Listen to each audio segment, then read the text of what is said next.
Sometimes you can't be friends with the people you really want to be friends with. The people that you're friends with, you shouldn't be friends with anymore. And it's just the name of the game. Vulnerability Diaries Part 3. Friendship. As someone who has had a lot of really intense transitions in friendships over the last 5 years, it's a lot. First off, I want to talk about sometimes friendships need to be let go. Sometimes you really just need to let the friend go. And it's so hard too. Sometimes it's not even that the person has done anything. It's just that you're in different phases of your lives. And for me, something that I've realized as someone that really does try to pour into my friendships and tries to make an effort, whether short or long distance, is if you feel like the effort really isn't being matched and the person isn't going through anything, like it's just normal times for them and they're really not matching your energy and you feel like you're chasing the friendship, unfortunately, sometimes you gotta let it go. And that's sad, right? I'm not saying necessarily you have to like cut the person off and whatever, but I think there is a recalibration and a recompartmentalization that happens with that friendship. Sometimes you gotta step back and say, okay, you know, I'm pouring a lot into this person, they're not doing the same for me, noted. And realize that maybe that friendship isn't as close as you thought. Maybe they don't value you as much as you thought. And that is the hardest part for me, I think. The hardest part sometimes is coming to terms with the fact that some of your friends might not value you the same way that you value them. And it's just the way the cookie crumbles. And there's nothing you can do to force them to value you. And in the past, I have tried so hard to chase after friendships where I clearly saw that I wasn't being valued in the same way that I was valuing them.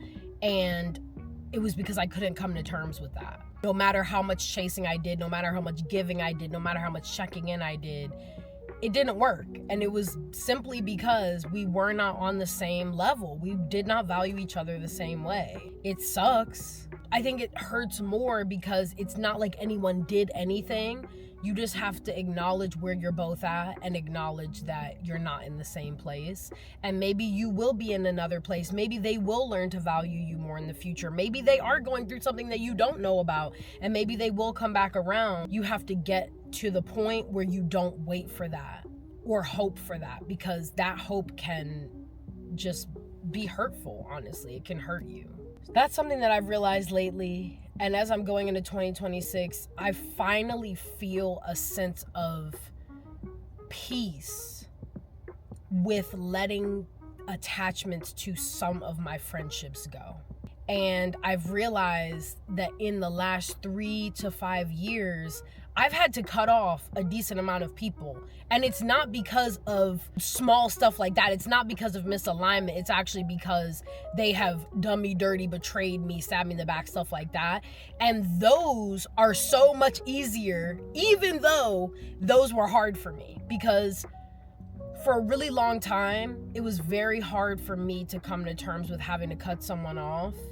And even if they literally betrayed me, I'm so grateful that I'm at the point where I feel a sense of relief when I do that. When I cut people out of my life that are doing nothing but harming me, honestly. And I think in the same way, distancing yourself from friends that are not pouring into you in the same way can bring you a sense of peace, can bring you a sense of relief, because you can finally stop pretending like you're that close. You know, you can finally stop pretending that your friendship is this thing on this pedestal that really doesn't exist. And you can actually come to terms with the reality of the fact that sometimes it is what it is, and you'll go your separate ways, and everyone moves through phases of their life, and we all evolve differently and move into different friendships and friend groups, and it just is what it is.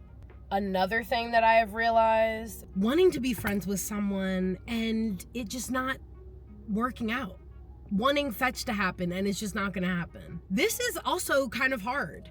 I don't know if people talk about this a lot or come to terms with this, and there's also so much tied into this, because we could also talk about parasocial relationships. That's not what I'm talking about here. What I'm talking about is when you meet someone, you really feel like there's synergy, you're really optimistic about making friends with them, and then you quickly or slowly realize that like they aren't looking for the same friendship in you that you see in them.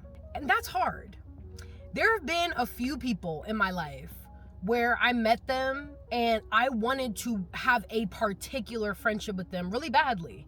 And I poured into them and I poured into them and I kind of chased the friendship. And I could tell that they weren't chasing back. You know, it just wasn't giving that they wanted that same level of closeness. And I think that's, although sad, it's a reality check that we're all in different places and we all want different things out of our friendships. And yet again, you can't chase someone. You can't chase a friendship.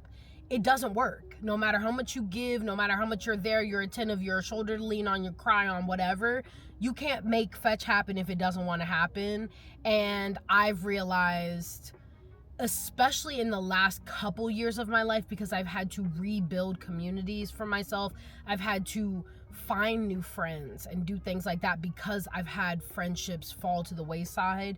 And I've had to learn the hard lesson of being like, damn, I really think this person is dope as fuck, but I can't press it because it's clear that they don't want the same friendship with me that I want with them. Again, there's a piece that comes with that. There's a piece that comes with acknowledging where someone else is at and realizing that this is the connection you're gonna have with them, and that's okay.